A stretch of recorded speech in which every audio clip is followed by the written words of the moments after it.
Hello, everyone. Welcome to the Columbus Museum. I'm Marianne Richter, director of the museum. And the museum and the Alma Thomas Society are delighted to have you here for this very special evening with Amy Sherald. Amy, as I think many or most of you know at this point, grew up in Columbus. She is a new star of the art world, and she's going to speak to us about her work tonight.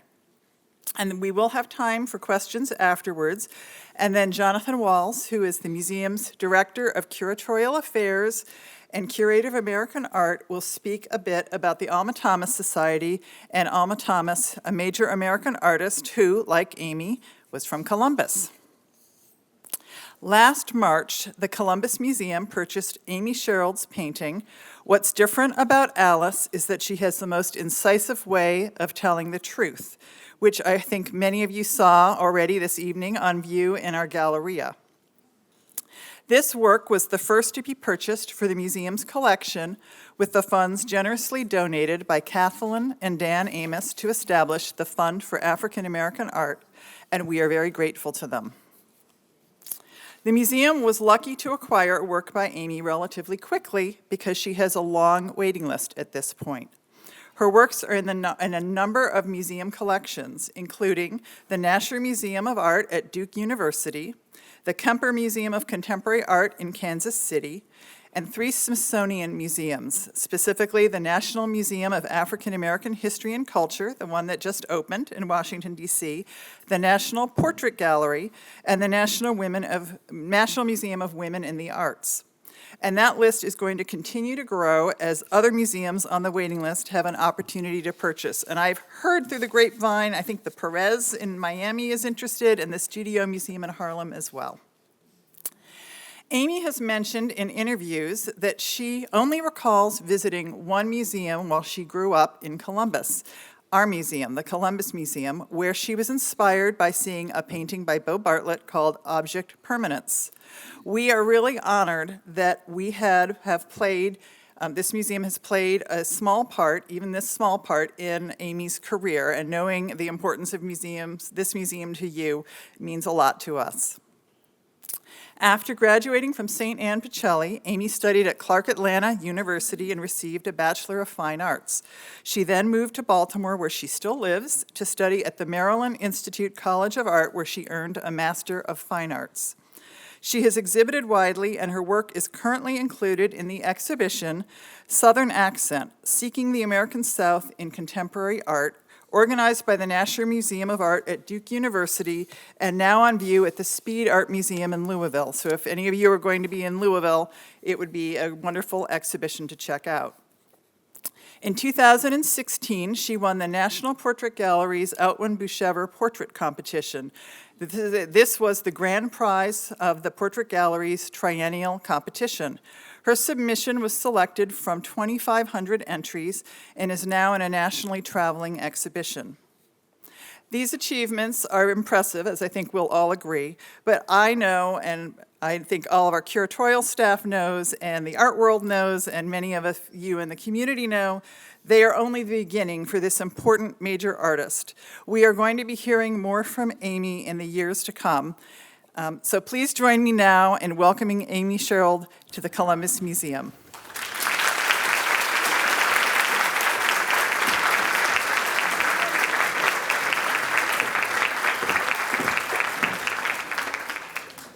Hello.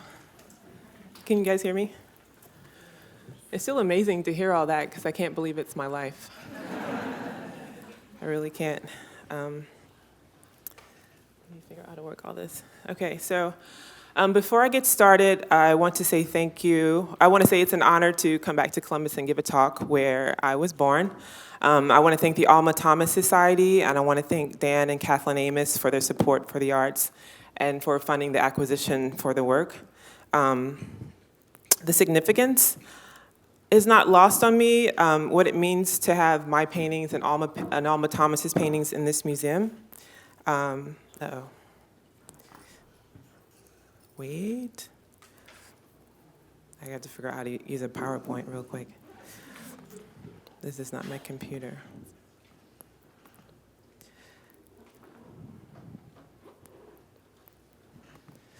So the significance is not lost on me about what it means to have Alma Thomas's paintings or my paintings hanging on a museum walls. Hopefully the groundwork for laying the groundwork for other artists like me. Art history is long, so it's easy to take for granted, but it wasn't until the 1939 exhibition, Contemporary Negro Art, that the work of African American artists were in a major American art museum.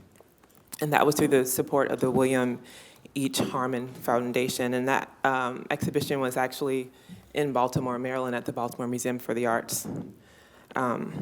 So I'm just going to start. I'm going to take you guys kind of on a journey, just explaining, I guess, some of the intellectual DNA that went into the making of the work, because I feel like an artist's work it's about a lifetime, and it's about experiences, and you bring those experiences to the work. So I'm going to start with little Amy. This was, and my sister, no, she's not adopted. We just kept getting lighter and lighter. But it was not too long after this. It was not too long after this that I think I came to the museum on a field trip and saw that Bo Bartlett painting. And when I look at this image, as an adult, I start to think about that it was a time that I really started to have the impulse to create. And in a lot of ways, my existence had already been codified through language and imagery. I was already covered with words and labels and seemingly a long list of limitations based on my race and gender. I was being taught how to live and how to think.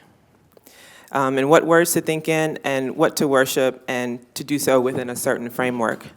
The performance of who I was and the expectations of who I was supposed to be was already set in motion. And I like to call it the narrowing of the imagination. And strange enough, I already had a huge sense of self then. For some reason, like I already knew what I was gonna do. So this is the painting that we were speaking about earlier. This is Object Permanence, and this is the painting that I came to see at the museum. And this image had a great effect on me because it was the first time I had seen anything different than the images of old masters that I grew up looking at in encyclopedias, because there were no black old masters. And I honestly didn't know what I was missing until I saw it, and I remember standing there almost in shock, because there stood a guy who kind of looked like my father, and the painting really changed the way that I thought about art and the possibilities of what I could do and what I could make. And there's a way that images operate in culture, and what's absent in history is usually absent in our expectations. And I think it's very telling that I had no expectations of this being a family, and I assumed that this was a handyman, actually, and I didn't really find out that it was a self-portrait of Bo Bartlett as a black man until like maybe 3 or 4 years ago. And that made me love it even more.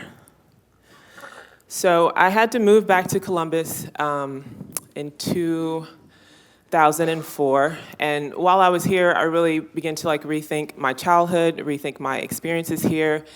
And I was just trying to figure out who I was. I was 33 years old, but I started to think about the performative aspects of identity, and like how when my mother dropped me off at kindergarten, the talk that I was given about how I was going to exist in that space and who I needed to be. So all those things have found their way into the work. And while I was here, I had the opportunity to spend some time in Sarasota, Florida, about 3 months. And while I was there, I would visit the Ringling Circus Museum, and just really fell in love with the idea of the traveling circus. But I also started to think about what people that looked like me were doing at that time. So there was a lot of what we call in the academic world, a lot of othering. So there was people who made their living working in the circus based off of their appearance. So when I left here, so all these experiences happened. So when I left here, I moved back to Baltimore. And I was trying to figure out what kind of work I wanted to make. I knew that the work that I was making post-graduate school wasn't exactly sophisticated enough to get me where I needed to go. So I spent a year fumbling around the earth, because when I'm not painting, I really don't have purpose. Luckily, I learned how to sail that year, so that took up a lot of my time. So when I wasn't in the studio, I was still building my esteem in other ways. So I decided that I was going to take some trips to New York. I was going to look and see what my contemporaries were making.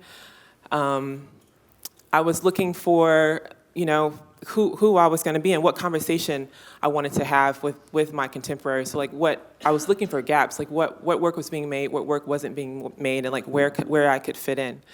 So I decided to go to the library in Baltimore, and I went there looking for just books on anything, because I'd gone to see a Kara Walker exhibition at the Whitney Museum in New York, and the way that she exhibited Blackness in that museum, I was trying to find a way to relate to it in my own contemporary experience, and I think that's when I realized that the images that I wanted to make, that I wanted them to be universal. So I went to the library, and I was looking for books just on anything, like Black people that were musicians or anything that was extricated from the dominant historical narrative, and I really couldn't find these stories. And so I ended up checking out the movie Big Fish, which is one of my favorite movies. It's the film about a father he's on his deathbed. He's telling his story, his son a lot of stories about his life, and so his son kind of doesn't believe him. He said he dropped out of an airplane in Vietnam and landed on a stage with a two-headed woman as she was performing. He had friends who were giants and a lot of other different kinds of stories. This is actually an image from a still of one of the movies. So this is actually at his father's funeral. These people actually showed up. So he was telling the truth. But what I realized is that I wanted to have those kinds of stories. And I didn't know myself in that way.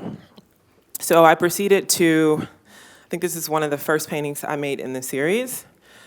You can see the circus theme kind of surfacing there with the stripes, and I had started it as an old, my older style where I painted myself. I call it my Sarah McLachlan phase because there's really horrible, feathery, cocoony paintings. They were bad. So you can kind of see them floating in the background, and you see these three heads around this figure's head.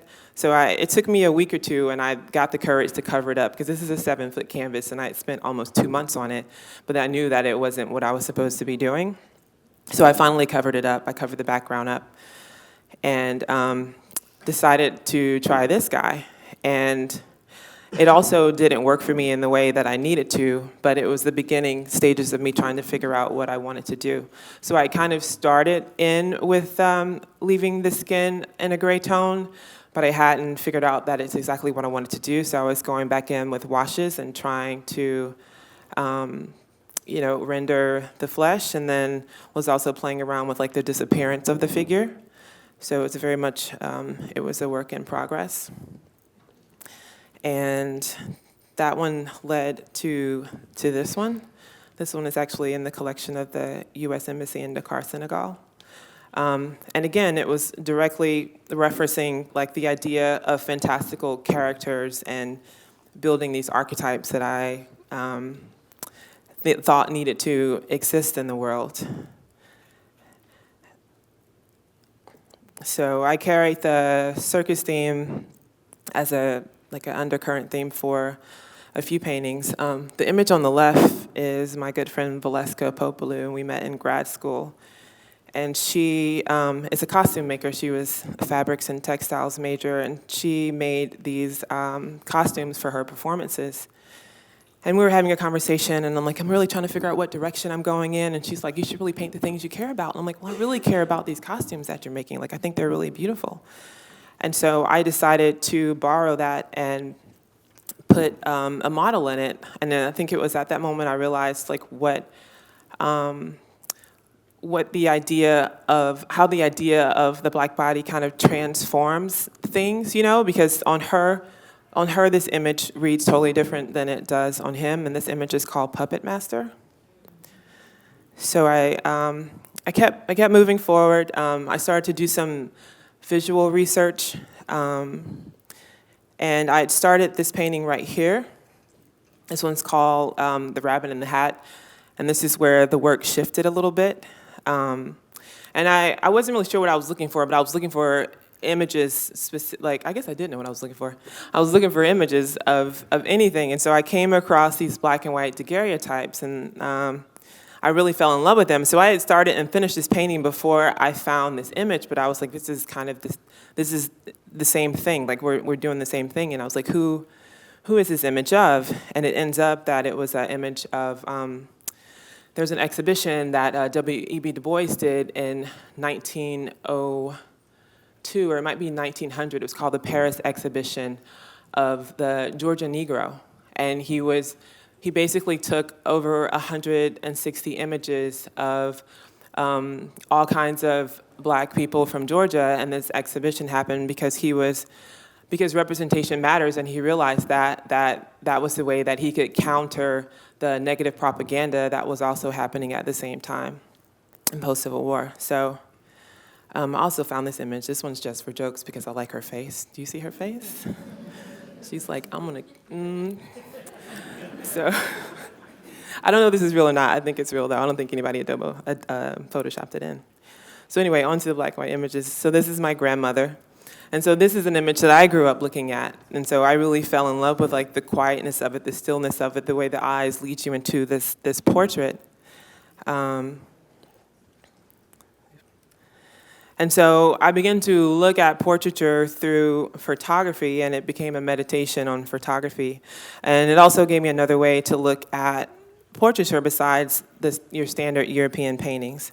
So when the camera was invented, so was the opportunity for us to become the authors of our own narratives. And to be human is to be visible. And I think these portraits employ themselves in that way. And this is Frederick Douglass, who also took over 160 photographs of himself. These are images from the Paris exposition. This is another young African-American girl from Georgia.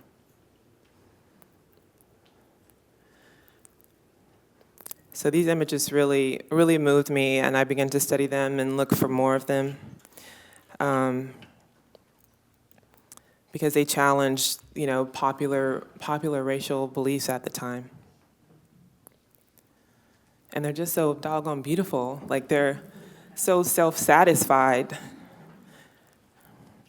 So there's a marriage between creativity and history, and it was a political effort to reshape the understanding of not only white audiences, but of the African American of himself. And these images are also about respectability politics. And although we're being ourselves, there's still a kind of performance in that as well. It's still like performing for validation of someone else.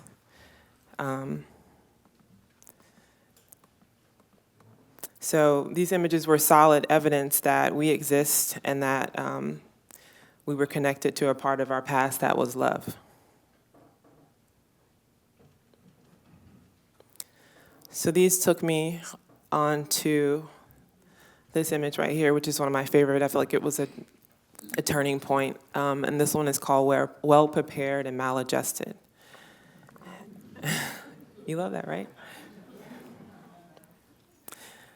And actually, Martin Luther King wrote, oh, no, he didn't write. He spoke at a psychology convention, I think, and I found this later on, and he talked about creative maladjustment. It's like if you become adjusted to societal norms, then that's not a great thing. You should not become adjusted to inequalities and racism and these things that exist now. So become maladjusted to those things.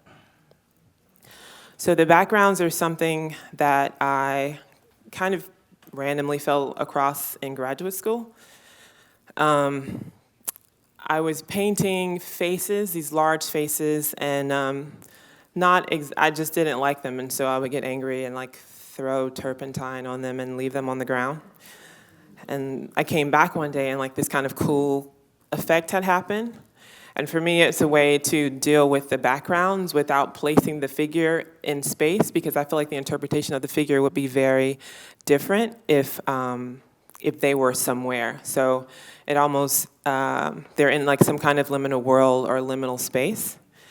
And they're timeless. And I feel like that also makes them a more universal.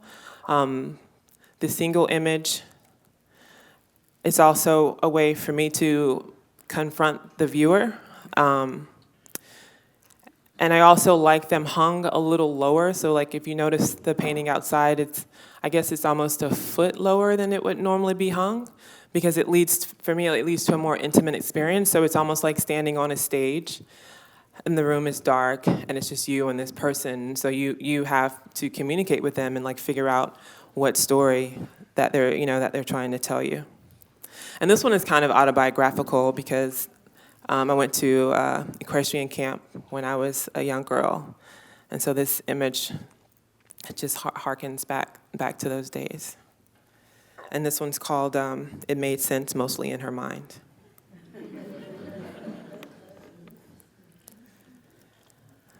And this one right here is, they call me Redbone, but I'd rather be strawberry shortcake. And I haven't been called that since I've been moved to Baltimore, which is nice. But for those of you who don't know what a red bone is, it was originally used to describe American-bred dogs that have a red coat. And over some time, it evolved to describe a black person who's mixed and has red hair and reddish skin. And then now it's, in the 70s or the 80s, it's begun to describe a very light skin or high yellow, that's me, girl who looks mixed but has two black parents. And it's just a very Southern thing. And I liked it sometimes, like my basketball coach would call me that, and I was fine, but then sometimes it just felt intrusive. This is Grande Dame Queenie, and this is the painting that's in the permanent collection of the Smithsonian African American Museum. And this image was made in response to an exhibition that was curated at the Walters Museum in Baltimore, Maryland, called Revealing the African Presence in the European Renaissance. And after doing some research, I came across an article written about the sartorial performativity of the African diaspora, which was created by colonialism and imperialism and the slave trade.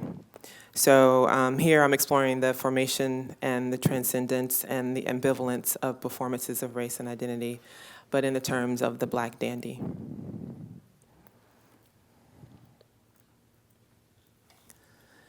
This is Miss Everything, Unsuppressed, yay. Unsuppressed Deliverance. And my sister helps me, she's here, she's in the front row. She helped me name a lot of the paintings, and I think this was one of hers. But Miss Everything she has shut it down. So there's a book that I read in grad school, it's called Ways of Seeing, and it's written by a philosopher named John Berger, and he says, specifically women, we have a camera in our brain and we watch ourselves being watched. So like when you get up and go to the bathroom, you watch yourselves being watched as you walk across the room. And I feel like that experience, I connected that experience to the performance that I had to kind of participate in, and part of the assimilation of going to schools where there was only 3 of me. And so she stopped doing that. Like, she's become very present, and she's been delivered from that gaze, right? And she's begun to interact with you. And I love this. I love that all the portraits are present. Like, all of them know that they're there and they're being present with you. And so this is just a reference photo of, so this is basically where they start. I usually photograph the model outside, and sometimes they change clothes, like add texture and whatever, stripes or whatever, and sometimes they don't. But here, this one definitely did. And this one's called The Boy with No Past. And stories and narratives, they shape your perception of yourself. And there's a culture that you receive, and then there's a body that you inhabit. And there's a difference between the bodies that we inhabit and the one that's consumed by the media. So this boy with no past is free from the cellular memory of historical trauma, and his body becomes like a structure or a vessel, like ready to take off to the next now. And this is Innocent You, Innocent Me.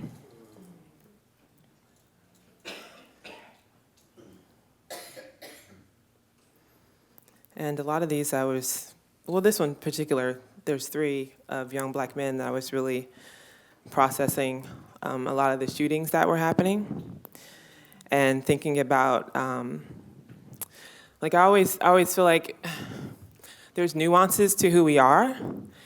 And I work with youth, and I know when they're peacocking, I kind of know when not to take it seriously, and I feel like young people's freedoms can oftentimes be mistaken for violence, because there's cultural differences there, even though we're all American. So the images are simple, but they exert a pressure for interpretation, because they are made in response to the world that I was given. And when it comes to black masculinity, it's impossible to define it without dressing the trappings of stereotypes. And that perception controls their reality in a big way.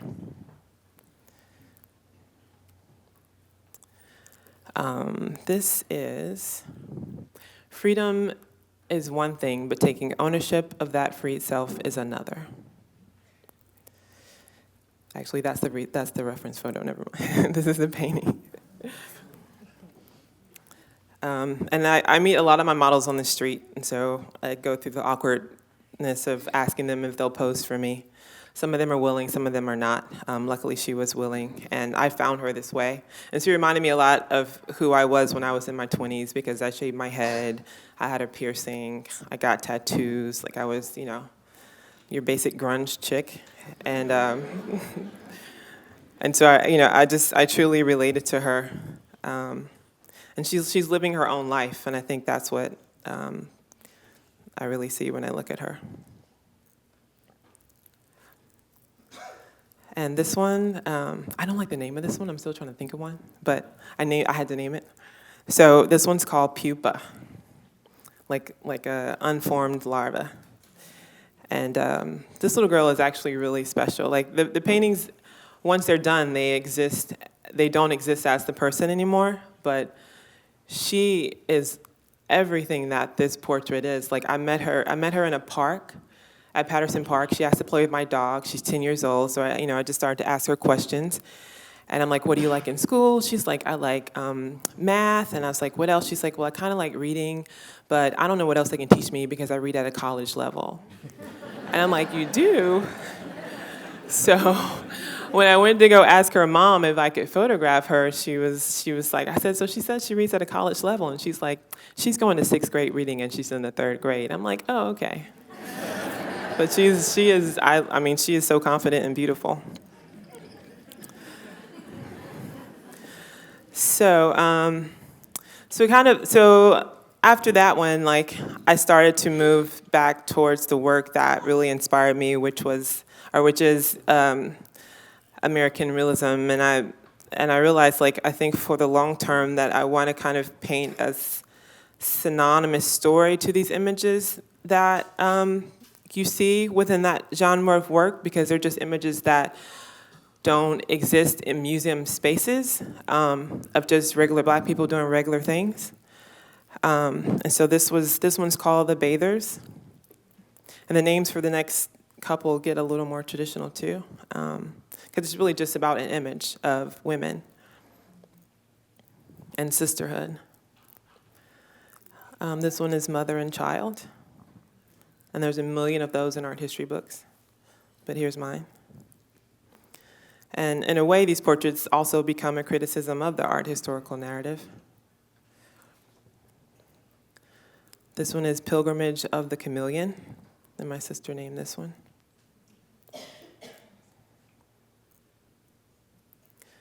And this one is called The Big Fish. It's after the movie, obviously. And this is one of my favorites. It's called The Make Believer, and parenthetically, it's Monet's Garden.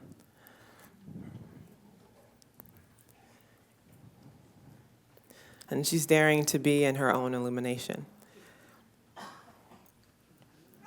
And I actually named this one after a whole Lucille Clifton poem. I mean, the whole thing.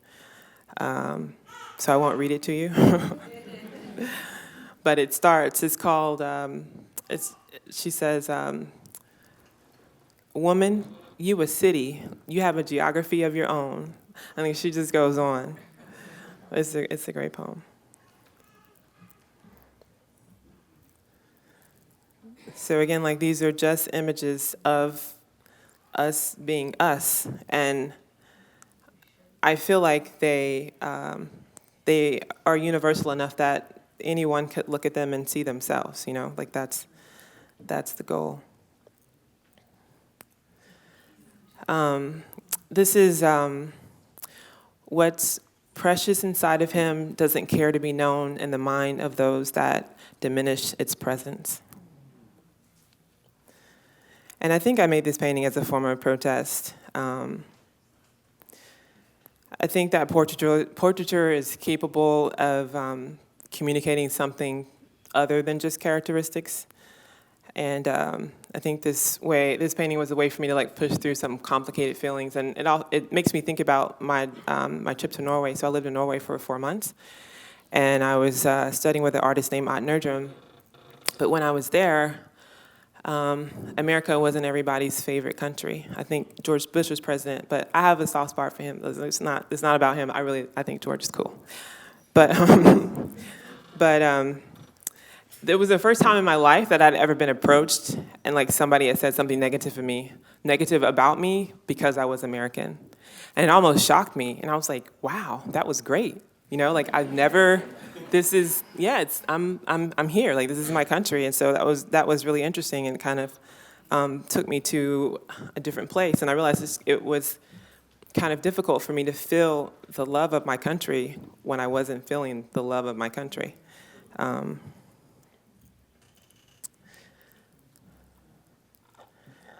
This is try on the dreams that fit me, and they all fit me. No, try on dreams till I find the one that fits me, and then they all fit me. And portraiture for me is also really about making mirrors, because reflections, seeing yourself reflected in culture is important.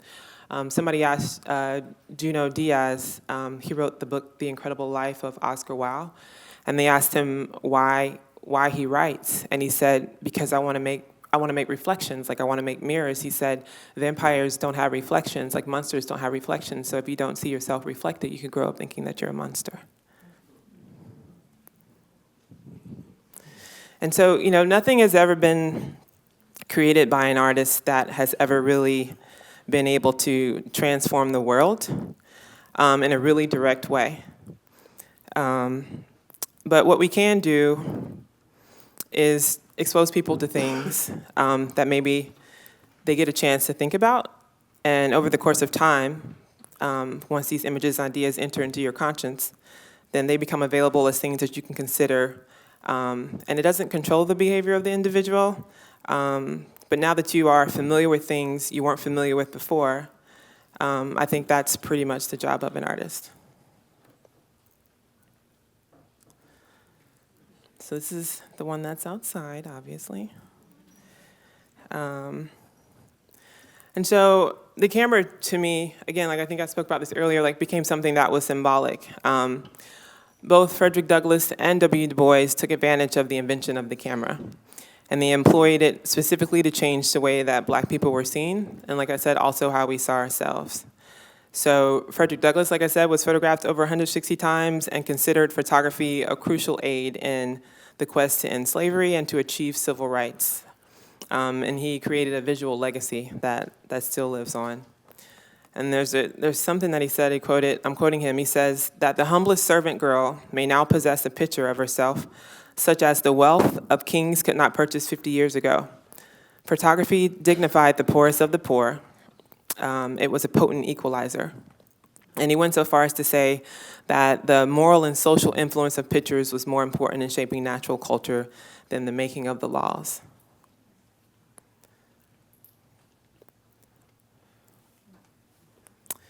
This is, these names are so long sometimes I can't remember them. They're the magic, I can't remember the name, y'all. The magic in her.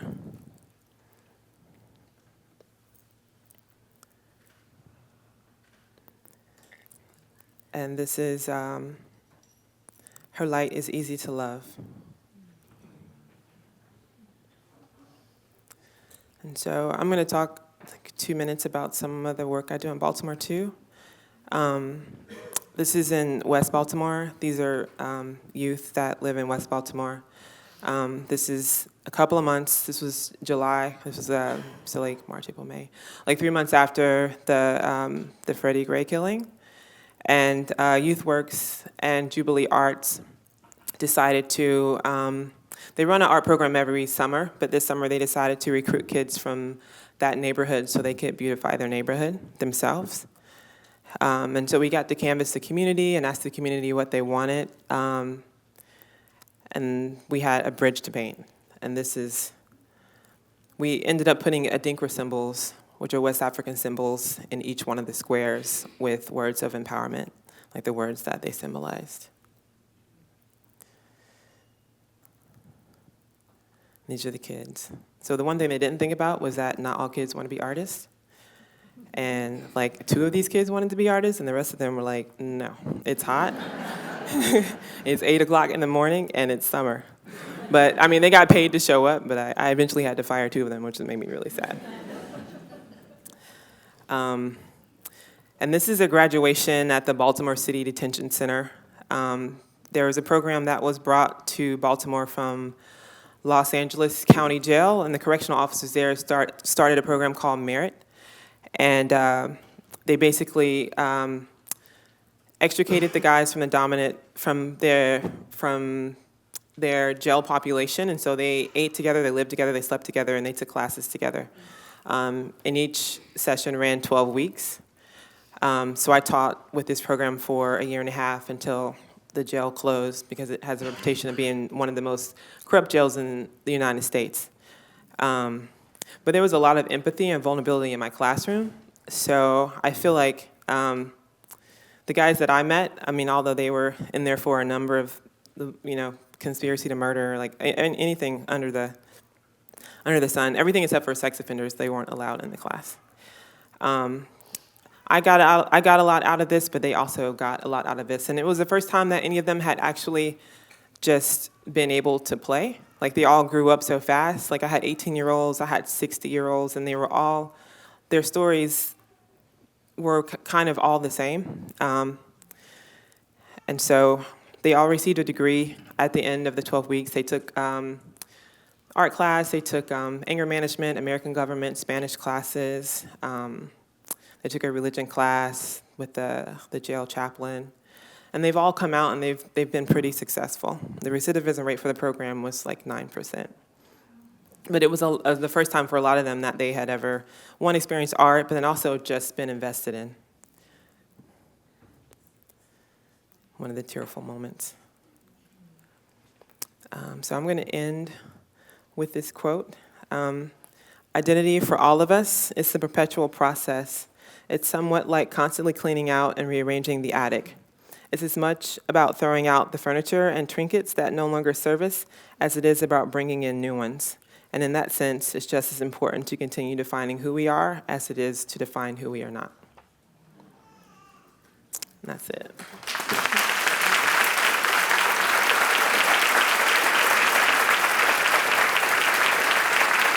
So I'm going to answer some questions. Sit down. So Amy has agreed to answer some questions. Since we're taping this and for purposes of audio, we will ask you to use the microphone. So if you have a question, please raise your hand and we'll make sure the microphone gets to you.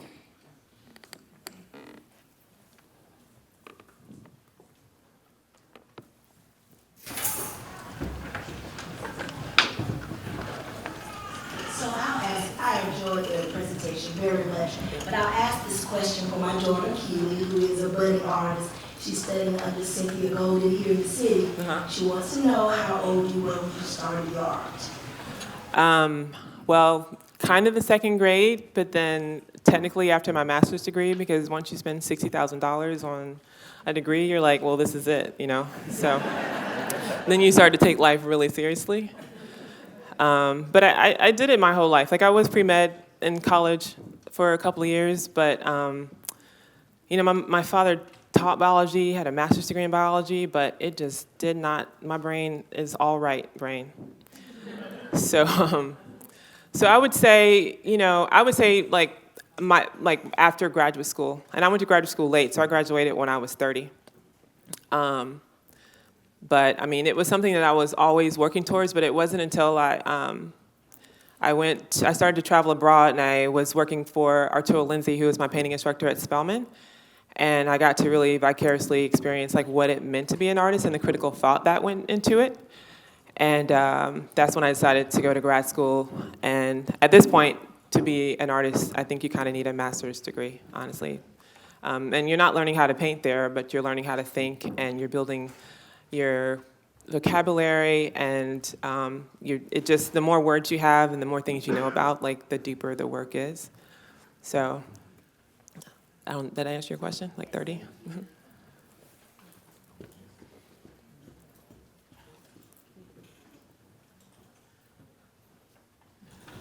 What is the next piece of art that you're planning to paint next? It's, what am I working on now? I'm working on a painting of a girl that I photographed in New Orleans. Actually, two models that I just photographed in New Orleans.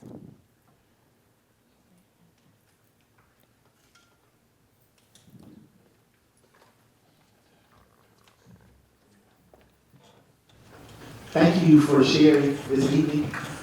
Could you speak to your influences here in Columbus, growing up, and how did Columbus shape where all the places in which you traveled, and also in your work? I mean, in my work, I guess it gave me the impetus to explore my identity and what it really means to be me. I feel like I've always been in search of like my true self. So like myself without, the gender, without the race, like what's it like to fall in love without hearing a love song when you're 5 years old, because you have all these, your life is kind of laid out for you. And so I guess that's what it did for me, because I really wanted to know who like my true self was, and not the reactionary self that I felt like I left Columbus as. Does that make sense? And of course, Bill Bartlett, I mean, like he was the first real artist I ever saw. So I constantly go back to him as like a touching stone. But I think I ran out of here as fast as I could. So I didn't know what I was chasing, but I was just like, I'm not going to get it here. So I was like, I need to go. So I moved to Atlanta and just, never looked back.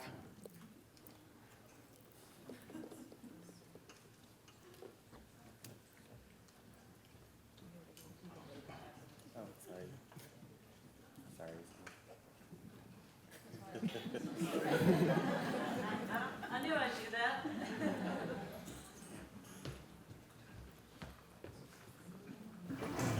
As a former Coachella grad myself, I appreciate your work and have for a very long time. Thank you. I would like to ask, for the benefit of some of the students in here, what did you do for a living until you found fame? Were you able to still make a living doing art and other avenues? When I graduated from Clark, I got a real job at first. I was working at PowerTel, I think, which went to Singular, and now it's AT&T. It's like when cell phones were like this big. And I did that for 3 months, and I got fired. And I'm like, this isn't going to work out.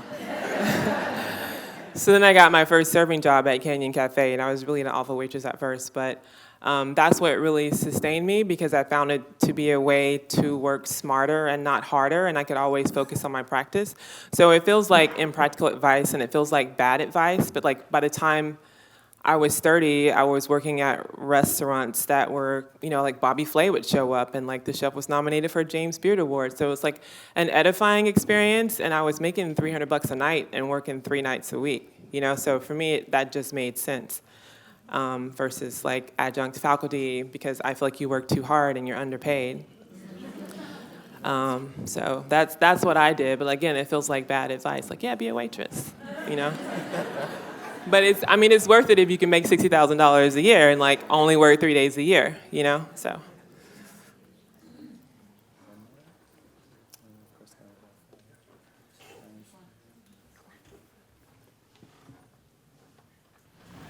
I was just wondering, given how in demand your work is currently, what your experience of the art world has been and how you keep up. Let's see. How do I say this? I mean, everything kind of like when you're looking at it and you're like 20 years old, it's like the art world, but like when you get in it, it's like, oh, there's a bunch of red tape here too, so that there's that reality check, and I just do what I can do. Like I can only do so much. I don't want to sacrifice the integrity of the work in any way. So it's my job now. Like I have to wake up and work whether I feel like it or not. And it's all kind of like smoke and mirrors too. And so like there's some things that you understand once your work starts to sell that you realize it's like a stock basically, and people are buying it because it's a liquid asset. And they're buying it because they know that like 15 years from now they can sell it if they want to or not. And so it's kind of like there's this Dave Chappelle had said this. He was being interviewed by like Gail, I think, and he was talking about baboons, and he said like baboons like salt. And so whenever, I think it was the hunters, I don't know where they were, in the jungle somewhere, but when they needed to find water, they would dig a hole and put salt in it. And then the baboons would come and grab the salt.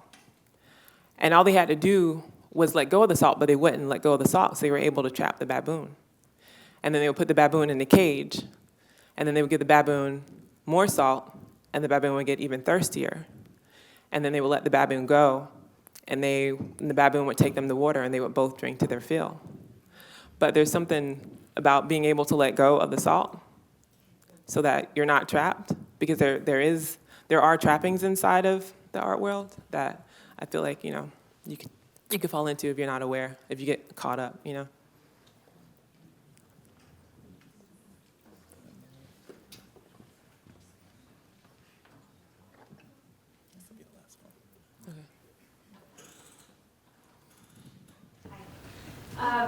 In the time since you graduated with your master's up until now, is there something you would go back and tell your budding artist self that you wish you knew now that would have maybe made the journey a little bit easier? Not really, because all my mistakes have like worked to my own gratification. Like I don't think I would change anything. Like the chase, like, not like being a medical student, experiencing working in a doctor's office is like when I graduated, my mom was like, you're gonna work for Dr. Willis. And so I would leave Columbus College and I would go to his office and I would take people's temperatures and I would like file and like do stuff. But all those experiences I valued. So I don't think I would change anything in my life. Yeah, maybe like one tattoo that I got, but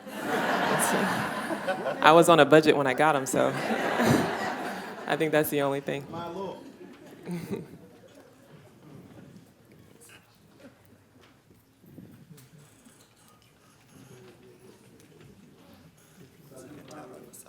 I know. I'm like, just keep going.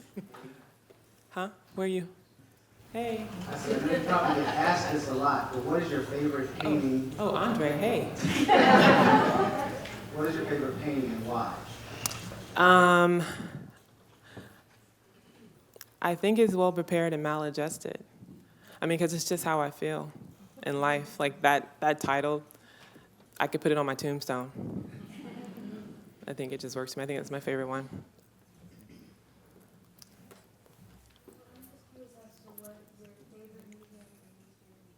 Huh?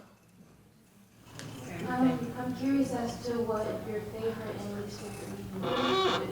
Watercolor is my least favorite. Sorry, Miss Davis. I can't control it. Like, I need to be able to control it. I can't do watercolor. And then oil is my favorite. Like, I transitioned from acrylic to oil in graduate school, and it just really works well with what I do. Like, I like the fact that I can go back into it.